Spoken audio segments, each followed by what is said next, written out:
bingung mau ngomongnya dari mana. Tapi gue mau minta maaf karena 1 bulan kemarin gue nggak upload karena adik gue. Perkenalkan, gue Riko. Yang belum tahu, gue Riko. Bulan Mei tahun 1997, dan adik gue Vicky Febistio Muhammad 20 Februari 1999. Jadi gue sama adik gue itu selisihnya 2 tahun doang. Jadi dari kecil itu nggak pernah namanya berantem. Pernah sih SD dah. Namanya SD kan memang gimana ya, masih bocah gitu ya.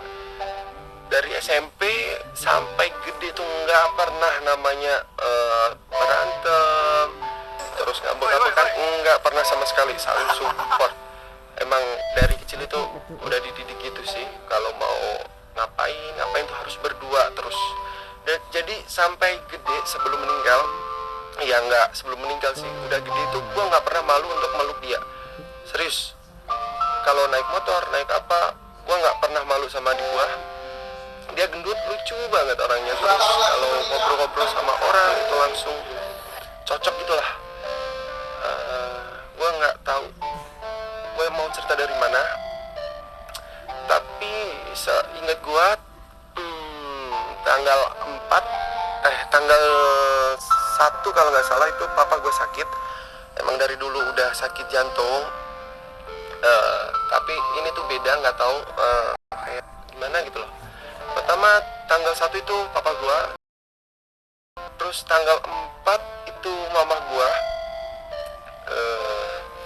terus kalau adik gua itu nggak tahu tanggal berapanya yang pasti.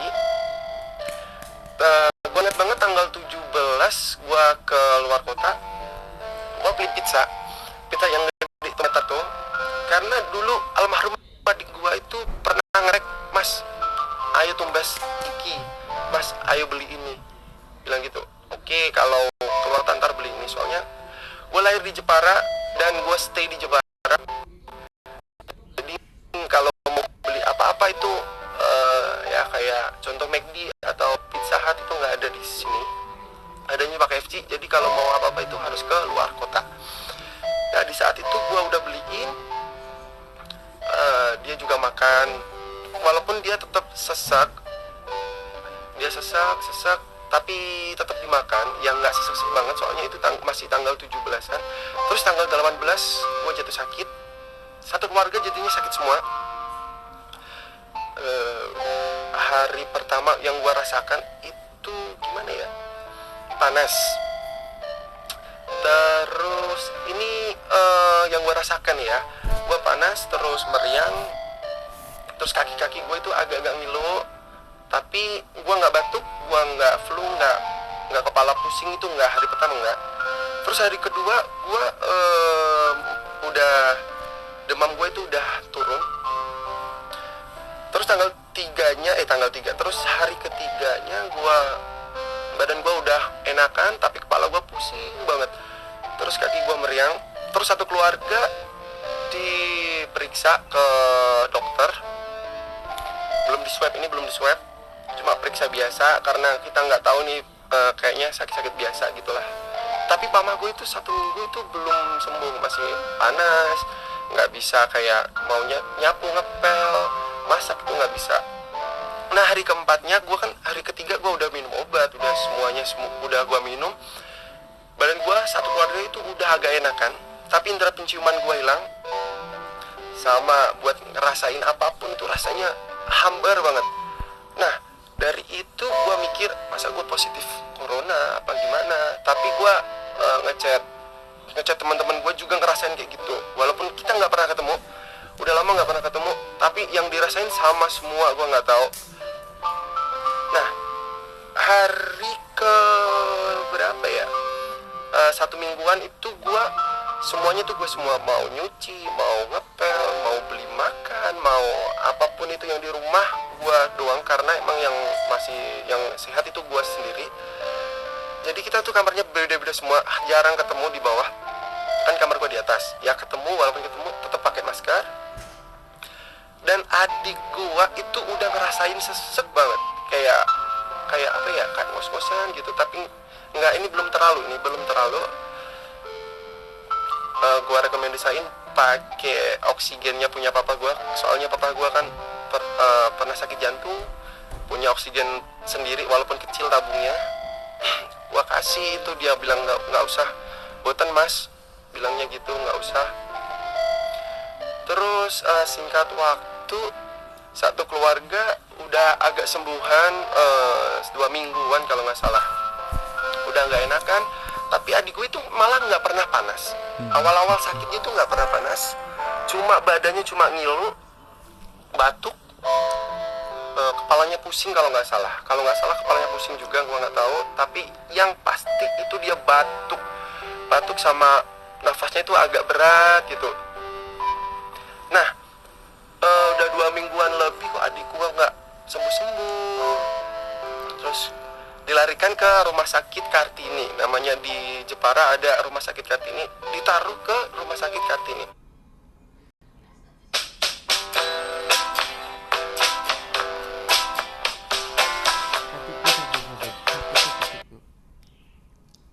Kartini ditaruh ke rumah sakit Kartini.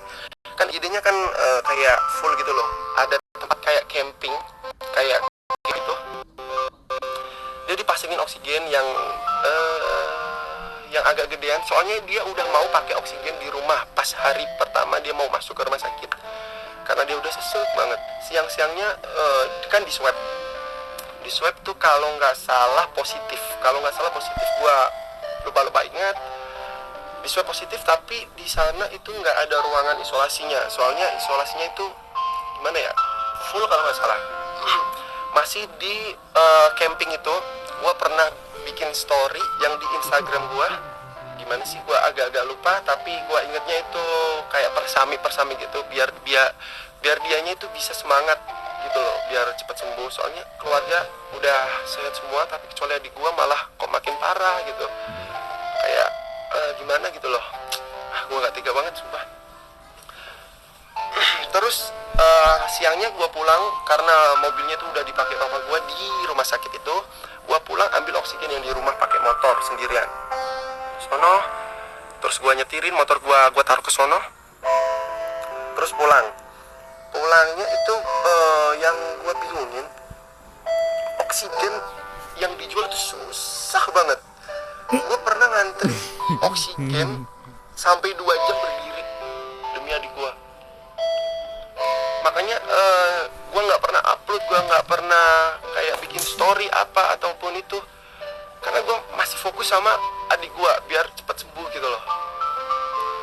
Nah, singkat cerita, gue udah ganti oksigen, sampai gue pernah bangunin orang sampai jam 3 pagi karena butuh oksigen. Soalnya satu hari itu oksigennya kalau nggak 3-4 kali pakai, ngisi terus dah sampai 3-4, soalnya tabungnya cuma 1. Gue cari di apotek semuanya nggak ada yang nyediain, udah habis semua. Terus alhamdulillahnya itu pas adik gue di rumah sakit, dia bertemu temen gue namanya Andre. Thank you banget Andre. Dia ngasih oksigen 1 biar bisa ganti-ganti oksigen gitu. Terus singkat ceritanya, papa gue itu punya saudara di rumah sakit Islam.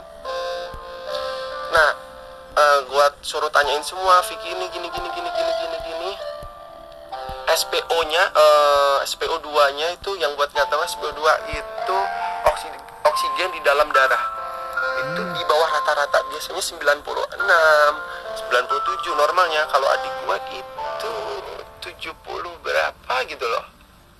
Nah, dari itu kan pas gue itu kan beli oksigen, pas OTW beli oksigen, terus telepon tuh bilang sama papa gue, Om, Vicky taruh rumah sakit aja, soalnya kalau pakai oksigen kecil itu SPO-nya nggak bakal tetep aja gitu, kalau nggak malah ngedrop, bilang gitu. Nah, dari itu langsung gue putar balik, gue kan sama papa gue, apapun, kalau kan papa gue udah agak enakan, apapun pergi kemana tuh berdua untuk kesembuhan adik gue. Terus gue putar balik, telepon Vicky, kita ke rumah sakit aja biar cepat sembuh, biar nafasnya itu biar lega, biar apa gitu. Terus gue pulang terus ke rumah sakit Islam. Sampai rumah sakit Islam itu jam 9 malam. malam, terus dimasukin IGD. Kan sekarang kan kalau masuk IGD harus di swab. Nah di swab itu negatif.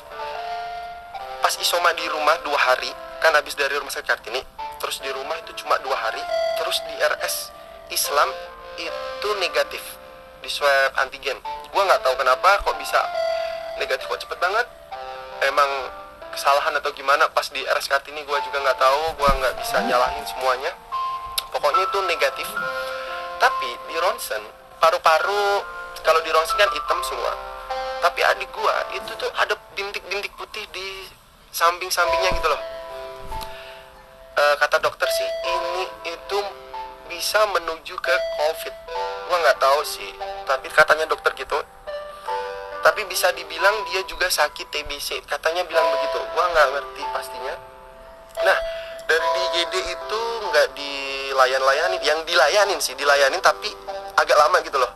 Kan emang baru banyak orang yang sakit pas hari-hari itu jam 1 malam atau enggak setengah 1 dia udah dapat ruangan isolasi. Tapi isolasinya berbeda sama isolasi COVID. Jadi bisa ditungguin, tapi asalkan pakai masker. Gue inget banget, dia itu dipindah malam-malam setengah 1 malam.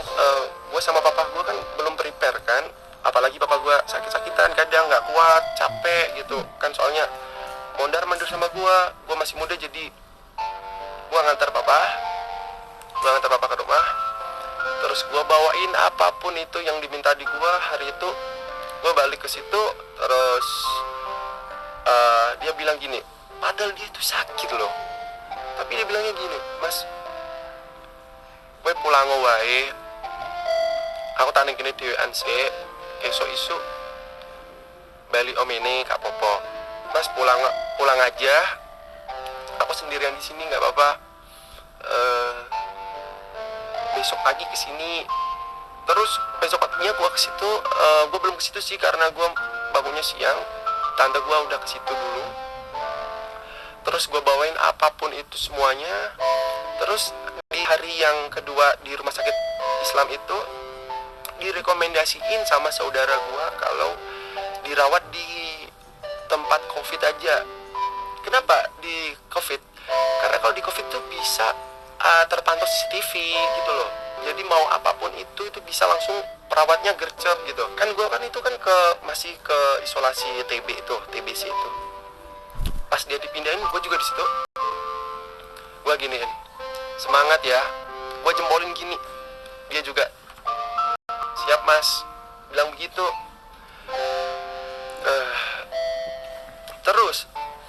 Terus mau dipindah, udah dipindah. Kan isolasi COVID di RS Islam itu nggak ada AC-nya. Adanya tuh kipasnya kecil. Aduh, kipasnya kecil. Terus dia telepon, mas bawain kipas ya, kipas di sini gerak, bilang begitu. Kipas anginnya tuh gua tulis Vicky Febistio Muhammad, semoga sembuh. Gua kasih senyum gitu, gua tempelin ke situ. Dia sampai ngecek gini, suwun ya mas, kayak wingi repotake saporane adikmu. Makasih ya mas, dari kemarin ngerepotin kamu, maafin adikmu ini, bilang gitu dia. Dia bilang gitu, gue nangis. Sumpah gue nangis. Terus dari itu kan dia kan, gue kan pas ngantar kipas, kan nggak bisa langsung tatapan muka kan. Nah itu ada perawat saudara gue di situ, dia di ruang 112 kalau nggak salah. Nah dari situ gue ngintip, kan kelihatan kan, tapi kayak agak gelap gitu loh, soalnya pakai kaca film.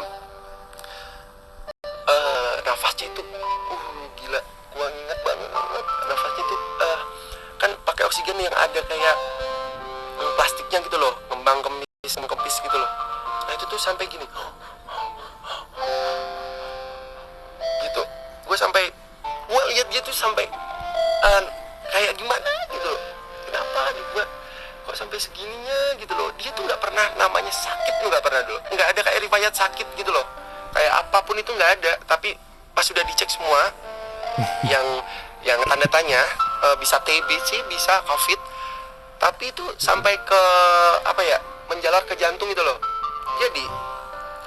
Jadi pas di isolasi itu gue harus ngasih pampers, terus minuman apapun itu, karena kan dia tuh nggak boleh berdiri dari kursinya, dari bednya itu nggak dibolehin sama dokternya. Gue inget banget pas dia tuh sesek banget di rumah. Kan namanya orang sakit kan beda kan, orang sembuh sama orang sakit kita nganggapnya tuh apa sih, cuma gini aja nggak bisa, itu pernah gua bentak, nggak gua doang sih, mama gua, terus om gua, kan dia kan di bawah kamarnya, pas dia sakit kan di bawah. Nah AC-nya itu panas, ntar kedinginan, ntar panas kedinginan, nah itu harus dimatiin gitu loh.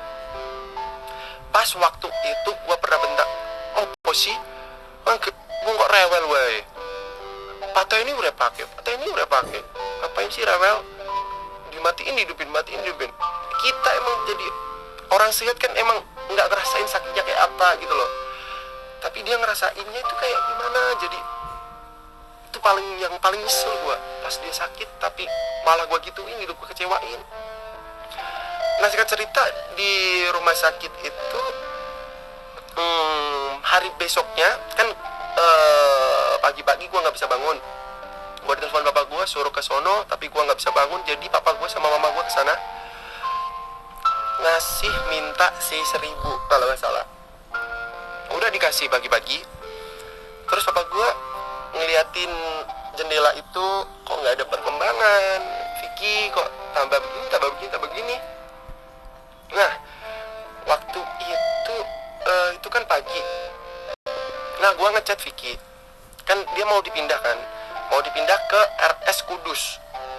Gue lupa namanya rumah sakitnya, sebelum diisolasi COVID. Itu dia ngomong sama mama, bilang begini, "Mah, Mas Riko kok gak upload? Udah lama gak upload loh." Bilang begitu kan.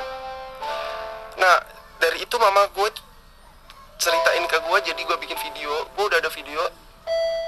Nah saat dia dipindahin ke Kudus, gue ngechat gini, "Mas Riko gak bisa ikut, Mas Riko ngedit, ntar kalau udah ngeditnya ntar gue temenin pokoknya." Dia bilang begini, "Enggak Mas, semangat." Dia tuh masih mikirin orang lain gitu loh, walaupun dia sakit gitu. Terus gue chat, gue bales, "Nggak usah mikirin Mas Riko lah, mikirin dirimu. Kamu itu sakit, harus kuat, jangan gugup. Kalau gugup ntar bernafasnya itu agak susah." Gue bilangin gitu. "Enggak Mas," dia bilang begitu doang. Nah gue diceritain sama mama gue, pas di ambulan itu dia drop, dia matanya melilik ke atas gini, kayak putih gitu.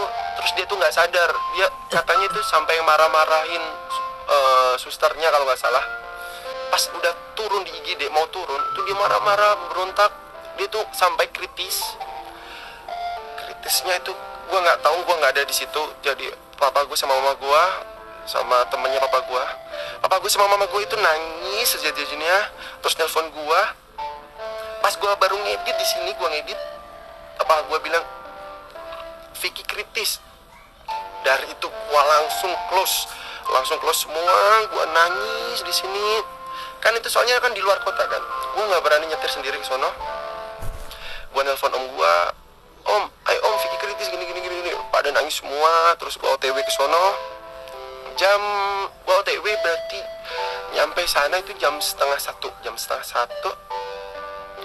Alhamdulillahnya itu dia sadar, dia bikin story. Kan dia kan ditaruh ke isolasi di IGD.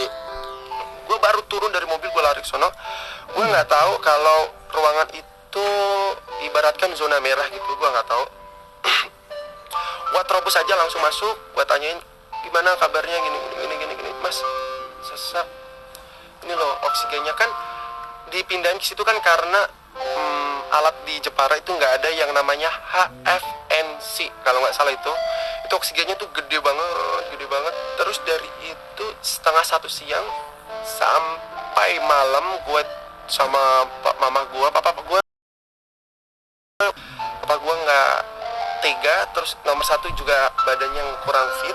Dia balik ke Jepara, gue di sono sama om yang satu nyusul naik motor, terus sama mama gue sama gue. Sampai jam 8 malam ada temen gue datang, jam 9 kalau nggak salah, dipindah ke tempat isolasi. Nah, ke tempat isolasi itu Vicky pernah bilang, "Mas, aku diisolasi. Mas, kale mamah bubuk pundi? Mas sama mama mau tidur mana?" Bilang gitu kan. "Aku di sini," gue bilang gitu. Gue ingat banget, kan tidurnya kan cuma di kursi gitu. Nah, gue itu pakai apa, tempat tidur yang portable gitu, kecil. Gue taruh di lantai. Itu dimarahin sama satpam cewek. Gue inget banget, sama satpam cewek disuruh jangan tidur di sini. Kalau mau tidur di sini itu harus di kursinya. Kursinya itu nggak ada, kayak ada giniannya coy. Terus gimana cara tidurnya gitu kan? Nah, dari itu gua disuruh susternya nyamperin dokternya ke tempat perawat. Gua datang. Kan gua kan sama mama gua kan ke tempat perawatnya, gua ketemu dokternya, cerita semuanya.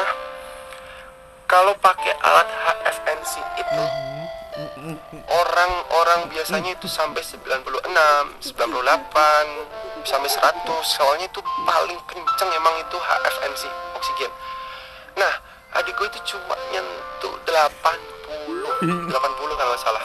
Soalnya pas di rumah sakit Islam sebelum ke situ dirujuknya itu 68, masuk ke situ 68, terus pakai oksigen yang gede tapi biasa itu nyentuh 70 berapa gitu, kalau nggak 80 berapa gitu. Tapi di Kudus itu dia ngedrop pakai HFNC itu, soalnya biasanya tuh pakai yang menutup gini. Nah, ini pakai yang kayak 2 doang tapi gede, enggak kayak yang di rumah sakit kecil itu, enggak, tapi gede.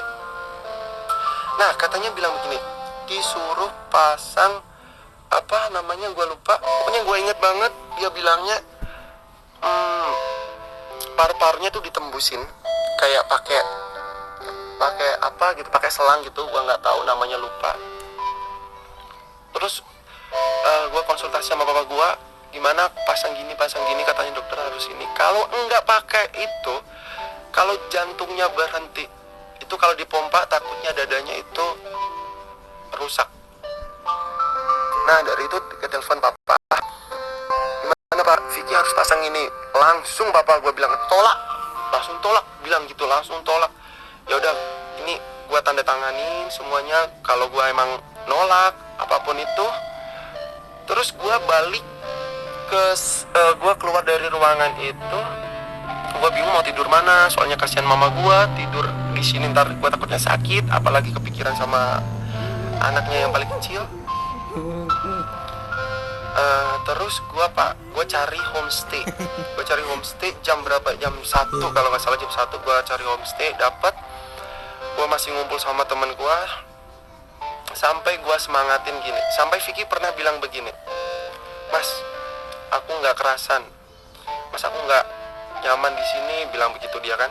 Gue semangatin sama teman gue, ada videoin lu nyemangati, ini teman-temanmu ini nyemangatin kamu dari sini, semangat biar cepat sembuh, bilang begitu.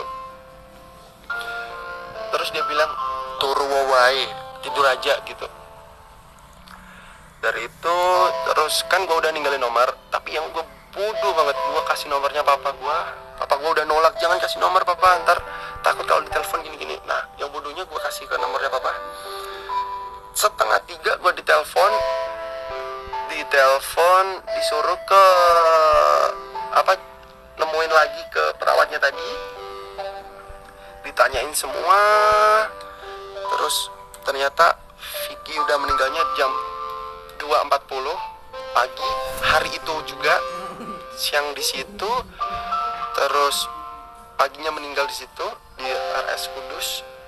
Gua shock banget, gila, gue shock banget. Gua nggak habis pikir kalau adik gua satu-satunya udah nggak ada gitu. Sebelum meninggal, Vicky ditanyain sama dokternya, mau nggak pakai alat itu yang nembus dada. Alhamdulillahnya Vicky itu juga nolak. Jadi keluarga itu nggak kebebanan sama adik gua gitu loh. Maksudnya kita nolak bukan berarti nggak nyelamatin hidupnya gitu loh. Si Vicky pun itu juga nolak. Jadi sampai pagi gua nangis terus, dimandiinnya jam 7 pagi. Jadi gue itu di rumah sakit situ terus mondar mandir ngurusin berkas semuanya. Terus jam 7 terus molor lagi jam 8 mandinya pakai APD semua. Soalnya pemakamannya itu harus pemakaman protokol COVID. Jam berapa ya? Pokoknya itu gue nggak barengan sama ambulan. Gue takutnya ntar gue drop. Gue balik dulu jam 10. Rumah udah rame banget orang. Gue baru turun dari mobil di rumah. Gue nggak nyangka banget kalau bakalan rumah gue itu ada bendera kuning. Gue nggak nyangka banget. Gue nangis di jalan, gue masuk ke rumah sampai nangis teriak-teriak. Papa gue juga nangis. Gue masih ingat banget papa gue bilang begini, sengape yo anak garis sisi Cine yo cong ini yang baik ya, anak tinggal satu, jangan gini. Gue ingat banget papa gue bilang gitu. Soalnya itu gue itu beda banget sama adik gue. Kalau gue disuruh apa itu sek dulu, bilang gitu terus. Bentar mulu. Kalau adik gue tuh nggak langsung cas gitu. Pas Vicky pun sakit, itu tuh dia nggak pernah nyuruh gue loh, serius. Beli sendiri gitu loh, walaupun dia sakit dia beli sendiri. Yang gue sesalin tuh pernah bentak itu pas Vicky-nya meninggal, teman-temannya datang semua nyolatin di depan rumah, soalnya kan protokol COVID. Nah, di PCR itu belum keluar, tapi ini udah keluar. Gue belum ambil, soalnya gue udah ikhlasin adik gue. Emang kenyataannya udah nggak ada, walaupun gue nggak nyangka banget kalau adik gue bakal nggak ada gitu. Gue sayang banget sama adik gue nggak pernah malu untuk meluk dia, untuk ngapain curhat atau apapun itu gue nggak pernah malu. Sampai sekarang pun gue juga kalau curhat sama mama gue, emang udah deket banget gitu.